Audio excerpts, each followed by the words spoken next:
نحمده ونصلي على رسوله الكريم.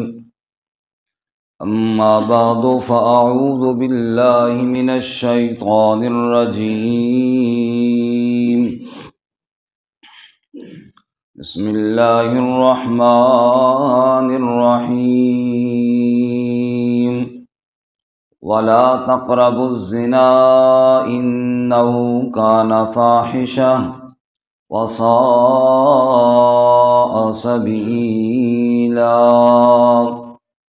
ولا تقتلوا النفس التي حرم الله إلا بالحق ومن قتل مظلوما فقد جعلنا لوليه سلطانا فلا يسرف في القتل إنه كان منصورا. ولا تقربوا الزنا، اور زنا کے قریب بھی نہ جاؤ. انہ کان فاحشہ، بے شک وہ بے حیائی ہے. وساء سبیلا، اور برا راستہ ہے. ولا تقتلوا النفس التي حرم الله الا بالحق، اور نہ قتل کرو کسی جان کو جس کو اللہ نے حرام کیا ہے مگر حق کے ساتھ. ومن قتل مظلوما، اور جو آدمی قتل کیا گیا مظلوما ظلما، فقد جعلنا لولیہ سلطانا، پس یقیناً ہم نے اس کے ورثاء کے لیے غلبہ بنایا ہے. فلا یسرف فی القتل، پس اسراف نہ کرے قتل میں. انہ کان منصورا، بے شک وہ مدد کیا ہوا ہے. سبحان ربک رب العزت عما یصفون وسلام علی المرسلین والحمد للہ رب العالمین. اللہم صل علی محمد وعلی آل محمد کما صلیت علی ابراہیم وعلی آل ابراہیم انک حمید مجید. اللہم بارک علی محمد وعلی آل محمد كما باركت على إبراهيم وعلى آل إبراهيم إنك حميد مجيد. معزز سامعین، سورۃ الاسراء کا چوتھا رکوع آیات نمبر 32 اور 33 آپ کے سامنے تلاوت کی ہیں. اللہ رب العزت ان کے مطابق صحیح بیان کی توفیق عطا فرمائے اور ہمیں قرآن و سنت پر عمل کرنے کی توفیق عطا فرمائے. گزشتہ سبق میں اصلاح معاشرہ کے قوانین میں ہم نے پڑھا کہ رشتہ داروں کے حقوق ادا کرنے کے بعد اللہ رب العزت نے فضول خرچی سے بھی منع فرمایا، بخل سے بھی منع فرمایا، اور فرمایا رزق کا کشادہ کرنا اور تنگ کرنا اللہ کے ہاتھ میں ہے. اولاد کو قتل نہ کرو بھوک کے ڈر سے، کیونکہ رزق کا مالک اللہ ہی ہے. آج کے سبق میں ایک اور انتہائی اہم حکم وہ ہے کہ بدکاری کے قریب نہ جاؤ، زنا کے قریب بھی نہ جاؤ، کیونکہ وہ فحاشی ہے اور یعنی ہے اور برا راستہ ہے، اور برے راہ پر جو چلتا ہے اس کا انجام بڑا ہولناک اور بڑا خطرناک ہوتا ہے. اللہ رب العزت نے یہ نہیں فرمایا کہ زنا کرو نہیں، لا تفعلوا الزنا، نہیں، بلکہ فرمایا لا تقربوا الزنا، زنا کے قریب بھی نہ جاؤ. وہ سارے اسباب جو اس برائی کے قریب انسان کو کرنے والے ہیں ان تمام اسباب سے بھی روکا. اب جانتے ہیں کہ جب شراب حرام ہوئی نا تو وہ شراب کے جو خاص برتن تھے جن میں شراب پی جاتی تھی وہ برتن بھی حرام کر دیے گئے. حالانکہ ان برتنوں میں تو کوئی خاص چیز نہیں تھی، لیکن صرف مسئلہ یہ تھا کہ ان برتنوں کی وجہ سے وہ شراب پینا یاد آتا تھا اور اس کے بندہ قریب ہو جاتا تھا، اس لیے ان برتنوں کے استعمال سے بھی جناب رسول اللہ صلی اللہ علیہ وسلم نے منع فرما دیا۔ جو آج چیز کسی برائی کے قریب کر دینے والی ہو اس سے بندے کو دور بھاگنا چاہیے۔ رسول اللہ صلی اللہ علیہ وسلم نے فرمایا زنا العین النظر، آنکھوں کا زنا غیر محرم کو دیکھنا ہے۔ اب یہ غیر محرم کو دیکھنا، غیر محرموں کے ساتھ گپ شپ لگانا، غیر محرموں کے ماحول میں بیٹھنا، یہ زنا کے قریب کرنے والی چیز ہے نا، برائی کے قریب کرنے والی چیز ہے، اس سے منع فرمایا۔ اسی لیے اللہ تعالیٰ نے اہل ایمان کو حکم دیا سورۃ النور میں، قل للمؤمنین یغضوا من ابصارہم ویحفظوا فروجہم، آپ ایمان والے مردوں سے کہہ دیجئے اپنی نگاہوں کو جھکا کر رکھیں اور اپنی شرمگاہوں کی حفاظت کریں۔ معلوم ہوا کہ نگاہوں اور شرمگاہوں کا بڑا گہرا تعلق ہے۔ جب نگاہ بے قابو ہوتی ہے تو پھر قریب ہے کہ انسان برائی کے اندر بھی مبتلا ہو جائے۔ اللہ ہم سب کو اس گناہ سے محفوظ فرمائے، آمین۔ اور آج کل تو یہ گناہ بہت عام ہو گئے۔ اور پھر آگے اللہ نے ایمان والی عورتوں کو الگ حکم دیا، قل للمؤمنات یغضضن من ابصارہن، ایمان والی عورتوں سے بھی کہہ دیجئے وہ بھی اپنی نگاہوں کو جھکا کر رکھیں۔ یہ چیزیں انسان کو فحاشی اور یعنی اور بے حیائی کے قریب کرنے والی ہیں نا، اللہ تعالیٰ نے ان چیزوں سے منع فرمایا۔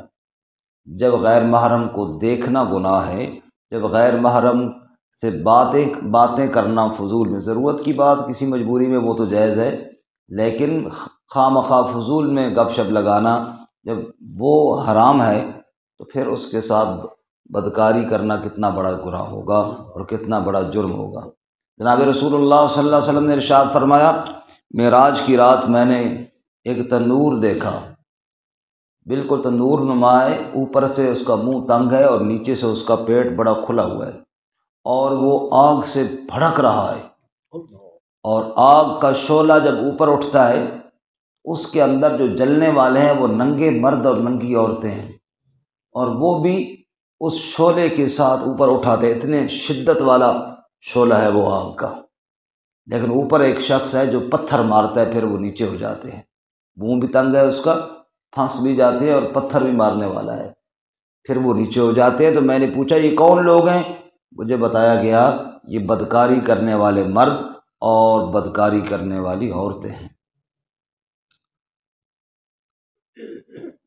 اسی طرح آپ صلی اللہ علیہ وسلم نے ایک اور مثال بھی ارشاد فرمائی، اور میں نے کچھ ایسے لوگ بھی دیکھے کہ جن کے سامنے بدبودار گلا سڑا گندا گوشت پڑا ہے اور دوسری طرف صاف گوشت بھی پڑا ہے پکا ہوا، لیکن وہ صاف گوشت نہیں کھا رہے، وہ گندا بدبودار جس کے اندر کیڑے پڑے ہوئے ہیں وہ گوشت کھا رہے ہیں۔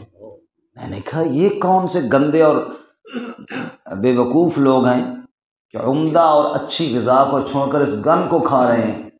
تو مجھے جبرائیل نے بتایا کہ یہ بدکاری کرنے والے ہیں، حلال کو چھوڑ کر حرام کی طرف جانے والے ہیں۔ اللہ تعالیٰ ہمیں محفوظ فرمائے۔ آمین۔ فرمایا ولا تقربوا الزنا، زنا کے قریب بھی نہ جاؤ، انہ کان فاحشہ، یہ فحاشی ہے، بے حیائی ہے، عریانی ہے، وساء سبیلا، بہت برا راستہ ہے۔ اللہ، سب سے بڑا گناہ شرک ہے نا، سب سے بڑا گناہ کون سا ہے؟ اللہ کی نگاہ میں سب سے زیادہ مجرم مشرک ہے، لیکن سورۃ النور میں زانی کو اللہ نے شرک کرنے والے کے ساتھ جوڑا ہے۔ الزانی لا ينکح الا زانیۃ او مشرکہ والزانیۃ لا ينکحها الا زان او مشرک وحرم ذلک علی المؤمنین۔ فرمایا زنا کرنے والا مرد، اس کا نکاح کسی زانیہ عورت سے کیا جائے یا پھر کسی مشرکہ عورت سے کر دیا جائے۔ اللہ، اسی طرح مشرک کا نکاح کسی مشرکہ عورت سے کیا جائے یا کسی بدکار عورت سے کر دیا جائے، اور آگے لفظ اس سے زیادہ خطرناک ہے، وحرم ذلک علی المؤمنین، ایمان والوں پر یہ حرام ہے۔ ایمان والے ان سے اجتناب کریں۔ نعوذ باللہ، زانی اور مشرک مشرک کو سمجھ میں آتا ہے، زانی کا ذکر کرنے کے بعد بھی اکٹھا فرمایا کہ ایمان والے سے پر یہ حرام ہے۔ معلوم ہوا ایمان والوں کا کام نہ شرک کرنا ہے اور نہ بدکاری کرنا ہے۔ اللہ ہمیں ان دونوں گناہوں سے محفوظ فرمائے۔ رسول اللہ صلی اللہ علیہ وسلم کے پاس ایک شخص آیا، اس نے کہا جی میں ایمان تو قبول کر لوں گا لیکن میں بدکاری نہیں چھوڑ سکتا، یہ میری عادت ہے اور میرا فطرت اور مزاج ہے۔ صحابہ کرام کہتے ہیں کہ بڑی عجیب بات کہی اس نے، اور ہم بڑے حیران ہوئے ابھی حضور اس کو کیا کہیں گے، لیکن رحمت کائنات صلی اللہ علیہ وسلم جیسا اچھا معلم اور استاد نہ دنیا میں آیا ہے اور نہ قیامت تک آئے گا۔ مقصد یہ ہے کہ کسی آدمی کو کوشش یہ ہونی چاہیے کہ بندہ اس برائی سے روکے۔ ضروری نہیں ہوتا کہ ہر وقت بندہ اس کے ساتھ لڑے، اب لڑ کے اگر اس کو مزید بگاڑ کی طرف بندہ لے جائے تو پھر کیا فائدہ ہوا۔ حضور اقدس صلی اللہ علیہ وسلم بڑے تحمل والے اور بڑے ہی بردبار تھے۔ آپ صلی اللہ علیہ وسلم نے اس کی یہ بات سنی، حضور اقدس صلی اللہ علیہ وسلم نے اس کے سر پر ہاتھ رکھا اور فرمایا میرے بیٹے یہ بتا تو پسند کرتا ہے کہ تیری بیٹی کے ساتھ کوئی بدکاری کرے؟ اس نے کہا جی نہیں یا رسول اللہ، میں اسی طرح باقی لوگ بھی اپنی بیٹیوں کے ساتھ نہیں پسند کرتے۔ پھر حضور نے کہا تو پسند کرتا ہے تیری بہن کے ساتھ کوئی کرے؟ نہیں یا رسول اللہ۔ کہا باقی لوگ بھی نہیں چاہتے نا، اسی طرح ایک ایک رشتہ گنوایا آپ نے۔ فرمایا جس طرح تو نہیں چاہتا اسی طرح اور بھی کوئی نہیں چاہتا۔ اور پھر آپ نے فرمایا اللہ اس کو حیا عطا فرما۔ پھر صحابہ کہتے ہیں اس نے ایمان قبول کیا اور پھر ہم نے اس جیسا حیادار بھی کوئی نہیں دیکھا۔ ایسی توبہ کی کہ پھر حیادار بن گیا۔ تو حضور اقدس صلی اللہ علیہ وسلم نے بڑے پیار سے اس کو اس برائی سے نکالا اور سمجھایا۔ قرآن کریم میں قوموں پر عذاب کا ذکر تو ہے نا، قوم نوح پر عذاب آیا، قوم عاد پر آیا، لیکن اگر آپ دیکھیں تو قوم لوط پر جو عذاب آیا وہ سب سے خطرناک ہے۔ قوم لوط پر کیوں؟ ایک تو اللہ نے ان پر پتھروں کی بارش برسائی، قوم عاد نے تکبر کیا، برباد وہ بھی ہوئی ہے، بارش جھکڑ طوفان آئے لیکن پتھروں کی بارش نہیں آئی۔ پتھروں کی بارش قوم لوط پر آئی ہے۔ قوم لوط نے بدکاری کی تھی، اور پھر اسی پر بس نہیں کہ پتھروں کی بارش ہوئی بلکہ اللہ نے زمین کو بھی الٹا کر کے دے مارا، اور یہ عذاب صرف قوم لوط پر آئے اور سخت ترین عذاب آئے۔ اور اللہ تعالیٰ جہاں سورہ ہود میں ذکر فرماتے ہیں نا قوم لوط کا، فرماتے مصومۃ عند ربک، وہ جو پتھر طے بطے لگاتار موسلادھار بارش کی طرح برس رہے تھے وہ نشان لگے ہوئے تھے تیرے رب کی طرف سے، ان مجرموں کے لیے نشان لگا کر کے فلاں پتھر فلاں کے سر پہ پڑے گا، اللہ نے اسپیشل برسایا۔ اتنی شدت کا عذاب قوم لوط پر آیا اور قوم پر اتنی شدت کا عذاب نہیں آیا۔ تو اللہ تعالی ہمارے پورے معاشرے کو بدکاری اور برائیوں سے محفوظ فرمائے، آمین۔ جب سے یہ انٹرنیٹ عام ہوا ہے تب سے اس گناہ کے اندر بھی بہت ہی زیادہ اضافہ ہوا ہے۔ جب سے موبائل فون آئے ہیں تب سے اور زیادہ ہو گیا، پھر آگے انٹرنیٹ آگے بڑھتا چلا جا رہا ہے نا۔ تو اس وقت ضرورت اس بات کی ہے کہ ہم سب، ہماری اولاد، ان پہ کوشش یہ کریں کہ جتنا ہو سکے اس برائی سے اپنے آپ کو بچائیں۔ جتنا یہ دلدل ہے، ایک دلدل ہے، جتنا کوئی اس میں جاتا ہے وہ دھنستا چلا جاتا ہے، اور پتہ تب چلتا ہے کہ جب اللہ کے عذاب کا شکار بندہ ہو جاتا ہے۔ قرآن نے کیا کہا؟ الزانیۃ والزانی فاجلدوا کل واحدۃ منہما مئۃ جلدہ، بدکاری کرنے والا مرد ہو، بدکاری کرنے والی عورت ہو، ان کو 100 کوڑے مارو۔ 100 کتنے؟ 100 کوڑے۔ یہ اسلامی قانون ہے، ہر بندے نے اپنے طور پہ نافذ نہیں کرنا، یہ بات بھی ذہن میں رہے کہ اپنے طور پر اور بغیر تحقیق کی بھی نہیں کرنا۔ بغیر تحقیق کا مطلب یہ ہے جب تک کسی آدمی کی بدکاری پر 4 گواہ نہ ہوں۔ شرعی مسئلہ پورا سمجھنا چاہیے نا، کتنے گواہ نہ ہوں؟ 4 گواہ ہوں، عینی شاہد ہوں، جو یہ گواہی دیں کہ ہم نے دیکھا ہے اس کو برائی کرتے ہوئے۔ 4 گواہ ہوں یا بندہ خود اقرار کرے، خود اقرار کر لے یا 4 گواہ ہوں۔ تو 4 گواہوں کے بعد پھر حاکم وقت کو یہ اختیار ہے کہ وہ اس کو سزا دے، حکومت کو اختیار ہے، کیونکہ اس طرح تو پھر بڑا فساد ہوگا ہر بندے کے پاس اگر اختیار ہو تو۔ ہمارے ہاں تو اکثر 4 گواہ تو بڑے دور کی بات ہے، ایک بھی پورا کوئی نہیں ہوتا، شک کی بنیاد پر بھی باتیں کر دی جاتی، یہ بات بھی غلط ہے، یہ بات بھی درست ہے۔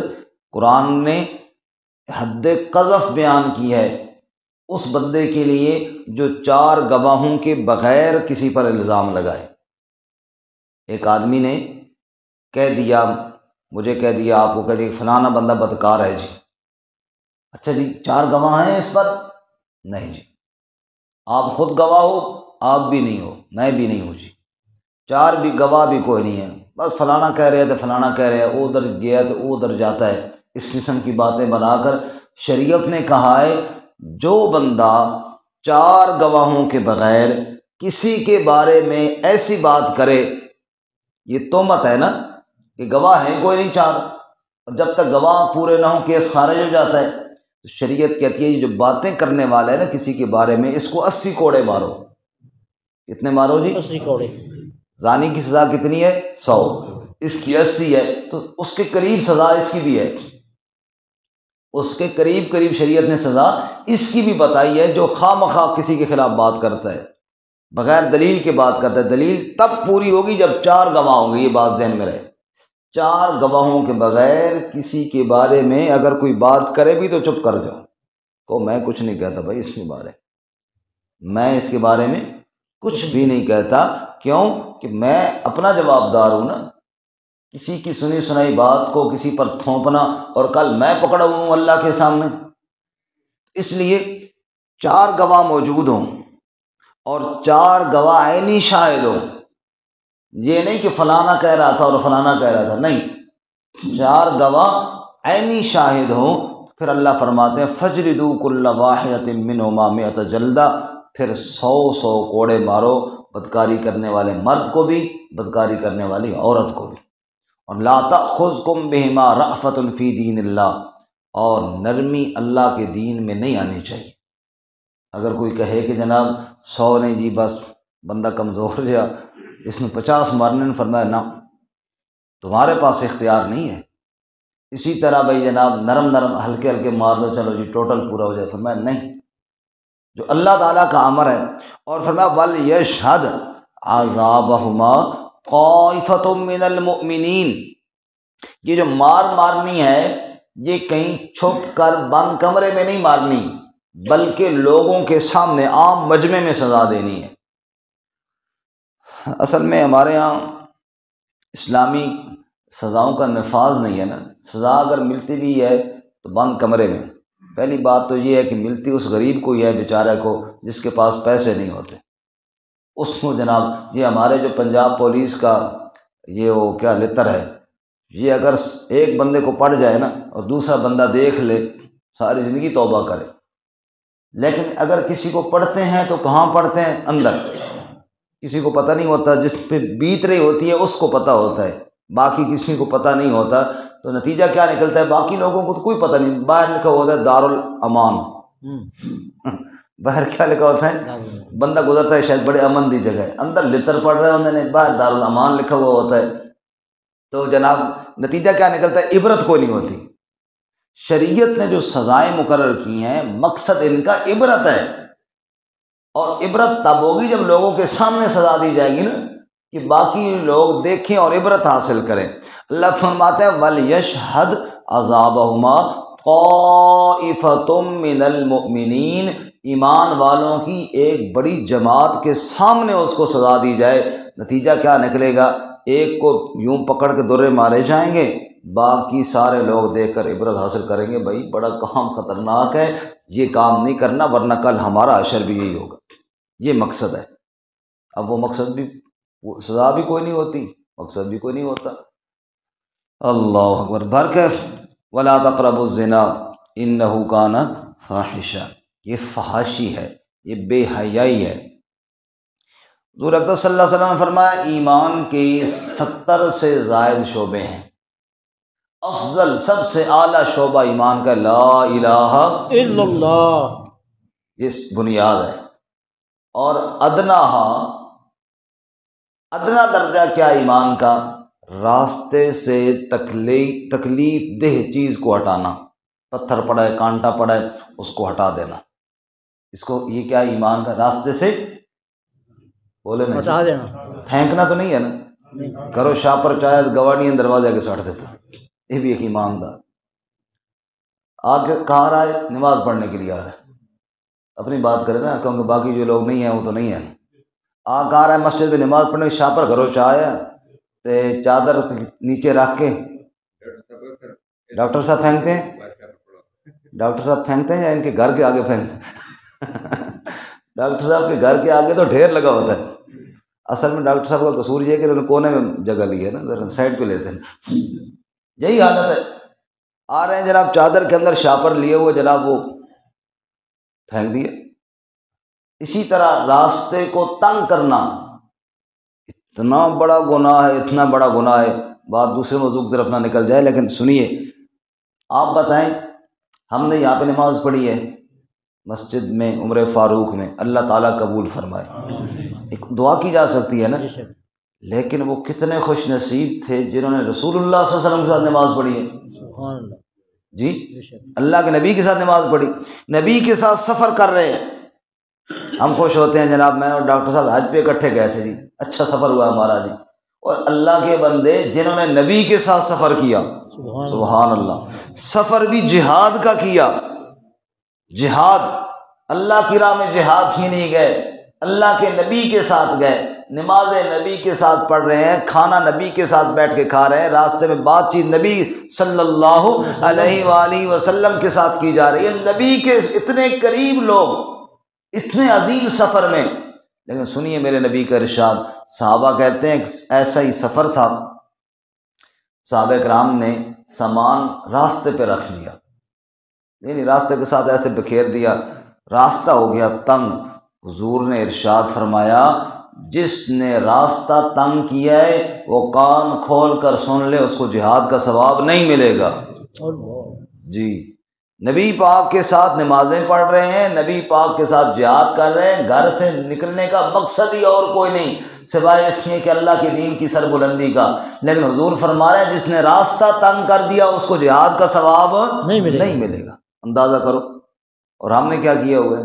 اسی بڑے نمازی، اسی بڑے حاجی، بڑے قاری تے بڑے مولوی، ہمیں کیا ہے جناب لوگوں کی گزرگاہوں کو تنگ کیا۔ ارے بابا جو صحابہ اکرام تھے جنہوں نے حضور کے ساتھ نماز پڑھی، جب راہ تنگ کرنے کی بات آئی تو حضور نے دو ٹوک باتوں کو بھی کہہ دی۔ تو خیر حضور نے فرمایا ایمان کا اعلیٰ شعبہ تو ہے لا الہ الا اللہ، اور ادنا شعبہ ہے تکلیف دہ چیز کو راستے سے ہٹانا، مسلمانوں کے راستے کو کھلا کر دینا۔ اور پھر آگے حضور فرماتے ہیں والحیاء شعبۃ من الایمان، جو حیا ہے نا یہ بھی ایمان کا ایک اہم شعبہ ہے۔ اب دیکھو حضور نے اعلیٰ لا الہ الا اللہ بتایا، ادنا بھی بتا دیا، اور بیچ میں صرف حیا کا ذکر کیا۔ حیا کو سپیشل اس لیے ذکر کیا اس کی اہمیت کی وجہ سے، اس کی اہمیت کی وجہ سے۔ جب حیا نہ رہے، گھر کے اندر باپ بھی بیٹھا ہے، بیٹی بھی بیٹھی ہے، اور جناب بہنیں بھی بیٹھی ہیں، بھائی بھی بیٹھے ہیں، سارے بیٹھے ہیں اکٹھے، اور جناب ایک عشق معشوقی کی فلم چل رہی ہے، سارے مل کر دیکھ رہے ہیں، بتاؤ اس میں حیا پیدا ہوگا بے حیائی پیدا ہوگی؟ جب یہ باتیں سارے مل کر دیکھیں گے، آج کل ہمارے ان ڈراموں میں کیا ہوتا ہے، ساری بے حیائی، یہی عشق معشوقی کے سارے سین دکھائے جاتے ہیں، اور سارے مل کر کے دیکھتے ہیں، اس سے حیا تو پیدا نہیں ہوگا نا، اس سے بے حیائی پیدا ہوگی۔ کاش گھر والے سارے مل بیٹھ کر کوئی اللہ رسول کی بات سنتے سناتے، کوئی واقعہ سنا لیتے، کوئی قرآن، لیکن کس طرف توجہ ہی نہیں ہے۔ تو یہ ساری وہ چیزیں ہیں جو انسان کو برائی کے قریب کرے۔ اچھا ایک اور چیز رہ گئی، یہ جو گانا ہے یہ حضور نے فرمایا زنا کا منتر ہے، جیسے منتر سانپ کو مست کر دیتا ہے نا، ایسے یہ گانے جو ہیں یہ انسان کے اندر بے حیائی کے جذبات کو بھڑکا دیتے ہیں، سمجھ آئی؟ تو گانا کتنا عام ہے جی، کانوں کے اندر ہینڈ فری لگا کے راستے میں چل رہا ہے تو گانا بھی سن رہا ہے، سب نے یہ نہیں، ایک بات صاحب دوسری بھی ذہن میں بعض بدگمانی خواہ ہو جاتی، کئی لوگ تلاوت بھی لگا کے سن رہے ہوتے، ضروری نہیں کہ ہر ایک نے گانا ہی لگایا ہو، لیکن وہ تلاوت لگانے والے شاید 100 میں 1-2% ہوں تو ہوں، 2 بھی مشکل ہی لگ رہے ہیں، باقی 98% لوگ تو گانے ہی لگا کے پھر رہے ہوتے ہیں، کوئی ماشاء اللہ لگاتے ہیں تلاوت بھی۔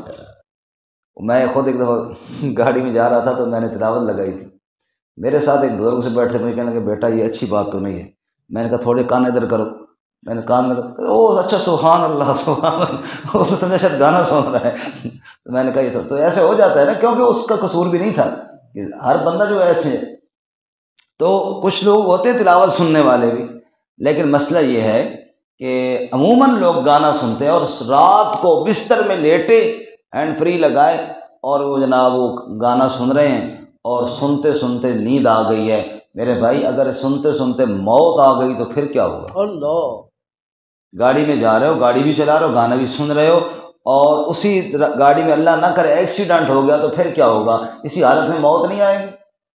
اسی حالت میں جب موت آئے گی تو قرآن کی مخالفت، رسول اللہ صلی اللہ علیہ وسلم کی مخالفت، اور یہ جہنم کا راستہ چلتے چلتے اگر موت آئی تو پھر جنت میں جائیں گے؟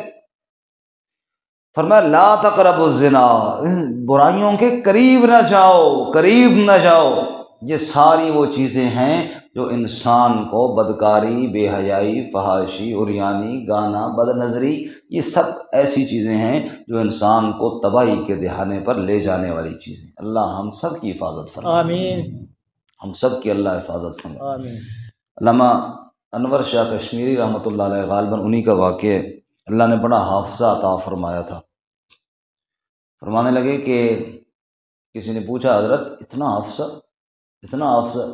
مکتبے میں گئے تو ایک کتاب دیکھی، تو سعودی عرب میں نا کتب خانے میں گئے، حج عمرے پہ گئے تھے، تو کہا جی یہ کتاب میں نے خریدنی ہے، انہوں نے کہا جی کتاب نسخہ ہی ایک ہے تو یہ بیچنے کے لیے نہیں ہے، یہ ہم نے اپنی لائبریری میں رکھا ہوا ہے، کیونکہ ابھی چھپنا یہ بند ہو گئی ہے، پھر جب چھپے گی تو چلو دے دیں گے۔ تو فرمایا کہ یہ نسخہ ہی ایسا ہے کہ ہم نہیں دے سکتے۔ فرمایا اچھا ایسے کرو کہ میں ادھر بیٹھ کے پڑھ لوں، ان کا ادھر بے شک 2 گھنٹے بیٹھ کے پڑھو، پڑھنے کی ممانعت نہیں ہے، بیچنا نہیں ہے، ساتھ لے کر نہیں جانا۔ وہاں ادھر بیٹھ کے کتاب کو پڑھا اور پاکستان میں آ کے ساری کتاب ہی لکھ دی، ایسا حافظہ اللہ نے دیا تھا، یعنی پڑھی اور یاد کر لی، ادھر آ کر وہ لکھ لی۔ فرمانے لگے کسی نے پوچھا اتنا بڑا حافظہ کیوں ہے؟ فرمانے لگے میں نے جب سے ہوش سنبھالا ہے بد نظری نہیں کی ہے، میں نے بد نظری نہیں کی، اس وقت سے اللہ تعالیٰ نے اتنا حافظہ عطا فرما دیا، سمجھ آئی؟ تو بد نظری سے حافظے کا بیڑا غرق ہو جاتا ہے، بد نظری سے مردانگی کا بیڑا غرق ہو جاتا ہے، بد نظری اور بے حیائی سے انسان کی دنیا آخرت کا بیڑا غرق ہو جاتا ہے۔ تو اللہ جو روک رہے ہیں کہ اس کے قریب نہ جانا، ماں بچے کو کہتی بیٹا یہ چولہے کے قریب نہیں جانا، کیوں کہتی ہے؟ اس کو پتہ ہے نا کہ اس کا یہاں پہ نقصان ہوگا۔ رب جو کہتا ہے اس کے قریب نہیں جانا، تو رب کو پتہ ہے میرے بندے کا نقصان ہوگا، میرا بندہ برباد ہو جائے گا۔ لا تقربوا الزنا، اوے میرے بندو بدکاری کے قریب نہ جاؤ، انہو کان فاحشہ، بے شک وہ فحاشی ہے، بے حیائی ہے، وساء سبیلا، اور وہ برا راستہ ہے۔ روایت میں آتا ہے سیرت کی کتابوں میں کہ رسول اللہ صلی اللہ علیہ وسلم اپنے اس دور کا واقعہ سنا رہے ہیں جب آپ بکریاں چرایا کرتے تھے نا صلی اللہ علیہ وآلہ وسلم، تو اس وقت تو یہ موبائل اور یہ گانے اس طرح کے تو نہیں تھے، اس وقت تو لوگ آتے تھے کوئی گانے والے، اور اس وقت کے میں کہتا ہوں گویے اور ہمارے آج کل کے جو نعت خوان ہیں شاید قریب قریب ہوں گے، کیونکہ جتنا آگے کام بڑھتا جا رہا ہے نا کہ کام خراب ہوتا جا رہا ہے۔ اللہ ماشاء اللہ نعت پڑھنا بہت اونچا عمل ہے، اس میں کوئی شک نہیں، حضرت حسان رضی اللہ تعالیٰ عنہ کی سنت ہے نبی پاک صلی اللہ علیہ وسلم نے، لیکن گانوں کی طرز میں نا، گانے سنیں اور ہو بہو اسی طرز میں آگے اگر نعت پڑھی جائے تو بندہ کو سمجھ نہیں آتی کہ یہ نعت پڑھ رہا ہے یا گانا پڑھ رہا ہے۔ ایسی نعتوں سے اپنے آپ کو بچائیے۔ وہ نعت خوان جو اچھا کلام پڑھے اور اچھے مطلب ایک پیغام کے ساتھ، کہیں اس میں اللہ کی حمد ہو، کہیں رسول اللہ صلی اللہ علیہ وسلم کی تعریف ہو، کہیں صحابہ کرام کی عظمت ہو، منقبت ہو، وہ سنیے بے شک، اور سننے کا ثواب بھی ہے۔ لیکن جو بالکل جناب ٹھک ٹھک ٹھک ٹھک ٹھک ساتھ ہو، ایک پیچھے ایک بیٹھا ہوتا ہے اللہ اللہ اللہ اللہ، وہ اللہ اللہ تو بظاہر تو اللہ اللہ کر رہا ہے نا، لیکن آواز وہ کیا پیدا کر رہا ہے، نعوذ باللہ، غور کرو، اللہ اللہ اللہ، وہ ساتھی جناب وہ پورے وہ گانے والی طرز بنانے کی کوشش کی جا رہی ہوتی ہے۔ خیر اس وقت تو گوئی بھی ایسے ہوتے ہوں گے، تو خیر حضور اکرم صلی اللہ علیہ وسلم فرماتے ہیں بکریاں چراتے تھے تو مکہ میں کوئی گویا آنا تھا، اس نے گانے شانے گانے تھے، تو بکریاں چرانے والے دوستوں نے سب نے پروگرام بنایا ہوا تھا کہ رات کو وہاں جانا ہے، تو مجھے بھی کہا بھائی محمد صلی اللہ علیہ وسلم آپ نے بھی وہاں ہمارے ساتھ جانا ہے۔ حضور فرماتے ہیں میرے تو دل میں نفرت تھی، تو میں نے کہا بھائی آپ جاؤ میں نہیں جاؤں گا۔ اب دوست انہوں نے کہا جی یہ کیسی بات ہوئی کہ بکریاں اکٹھی چراتے ہیں اور سارا دن اکٹھے ہوتے ہیں اور رات کو جناب اتنا اہم پروگرام ہے اور آپ نہیں جائیں گے؟ حضور نے کہا میں تو نہیں جاؤں گا۔ انہوں نے کہا جی ہم نہیں چھوڑیں گے، ہم آپ کو لے جائیں گے۔ حضور فرماتے ہیں رات کا وقت ہوا، جیسے دوستوں کی عادات ہوتی ہیں، وہ دوست آئے اور انہوں نے مجھے پکڑا اور کھینچا، بھائی نہیں لے کر جائیں گے؟ یہ کیا بات ہوئی کہ آپ نہیں جائیں گے؟ کھینچ کھانچ کر لے گئے۔ حضور فرماتے ہیں جو ہی ادھر گئے تو میرے اوپر نیند طاری ہو گئی، ساری رات اس نے کیا کہا مجھے اس میں سے کخ پتہ کوئی نہیں سمجھ آئی۔ صبح نے مجھے کہا بس کرو اٹھو اور گھر جاؤ، فرمایا کہ یہ حالت ہوئی، اللہ تعالیٰ نے اس طرح میری حفاظت فرمائی ہے۔ اب بتاؤ جس چیز سے اللہ اپنے نبی کی حفاظت فرما رہا ہے وہ چنگی چیز ہے؟ اگر وہ اچھی چیز ہوتی تو اللہ اپنے نبی کی اتنی حفاظت کرتا اس سے؟ معلوم ہے وہ بری چیز ہے، وہ ہمیں اچھی لگے تو یہ ہمارے مزاج کا قصور ہے۔ شیخ سعدی رحمۃ اللہ علیہ والی بات ہے نا کہ بھنگی خوشبو والی دکان کے قریب سے گزرا بیچارہ، تو خوشبو کے حلہ جو پڑا تو بے ہوش ہو کر گر گیا۔ اس نے سمجھا کہ شاید پتہ نہیں چکر آ گیا بیچارے کو، اور جب چکر آئے تو خوشبو کے ساتھ دماغ معطر ہو جاتا ہے، وہ اندروں اچھی سی خوشبو لے کر سنگھانے کے لیے لے آیا، تو پہلے کوئی ہاتھ پاؤں مار رہا تھا، وہ بالکل خوشبو کے بعد بالکل ٹون ہو گیا، رکی ہو گیا بیچارے کو، کیا ہو گیا؟ دوسرا بھنگی کھڑا تھا، اس نے کہا اگر مجھے کہو تو میں اس کا علاج جانتا ہوں۔ میں نے کہا تو کر بھائی، کی کرے گا؟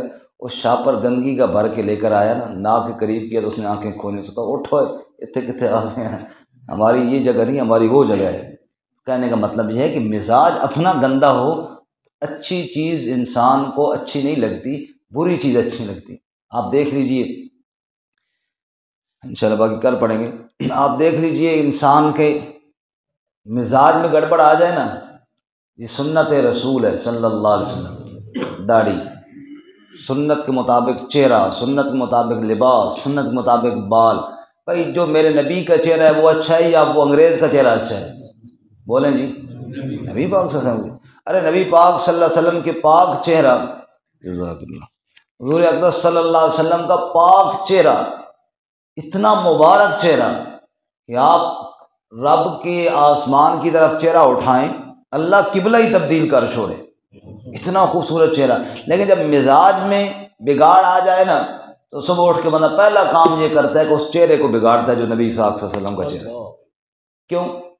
سمجھتا ہے کہ میں ہوں بہت سونا ہوگا، جی میں کیوں سمجھتا ہے سونا؟ اس لیے کہ اس کے مزاج میں بگاڑ آ گیا ہے، ورنہ سونا اور خوبصورت چہرہ تو وہ ہے جو میرے نبی کا چہرہ صلی اللہ علیہ وآلہ وسلم۔ حضور کے چہرے سے خوبصورت چہرہ کس کا ہوگا؟ لیکن وہ اس کو پسند نہیں آتا، کیوں؟ مزاج میں۔ اور بالوں کی یہ ڈیزائن ہم تو دیکھ کے حیران ہو جاتے ہیں، بچوں کے اللہ کو سمجھ دے، کو پتہ نہیں کدھر سے کٹوائی ہوئی کدھر سے کٹوائی ہوئی، عجیب و غریب دیکھ کے ان کو اچھے لگ رہے ہوتے ہیں، کیوں کہ مزاج میں اہمیت ختم ہو گئی نبی پاک صلی اللہ علیہ وسلم کے چہرے، وہ بھنگی والا مزاج ہو گیا نا، بھنگی والا مزاج ہو گیا۔ اللہ مزاج اچھا نصیب فرمائے۔ اسی طرح لباس میں آپ دیکھ لیجیے، لباس دیکھ لیجئے کہ جناب بالکل پاجامے لڑکوں نے لڑکیوں کی طرح پہنے ہوئے، فرق ہی ختم ہو گیا۔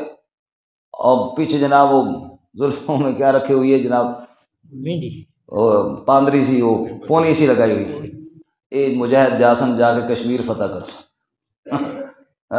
گتا پا کے، اور ہاتھوں میں آج کل وہ بھی آ گئے ماشاءاللہ، ایک کام رہ گیا ایسا انہیں خواہش کے سامنے لڑکیاں ہوئی ہیں، لڑکیوں بڑی کے بس، لڑکے، اوپر سے قانون بھی آ گیا جی، لڑکا لڑکی بننا چاہے تو کوئی ممانعت نہیں، چلو جی انی ہو تو جنہ بنی پہلے یہ مسئلہ تھا، اوپر سے وہ بھی جناب آ گیا جناب۔ تو یہ جناب جا کے یہ مجاہد پھر کشمیر فتح کریں گے، بیڑا غرق کر کے رکھ دیا گیا۔ کہتے ایک آدمی کی شادی ہوئی نہیں تو جناب داڑھی موچھ دونوں کا صحیح چٹ کر کے نا، لڑکیوں والا پاجامہ بھی پہنا ہوا تھا سمجھ آئی؟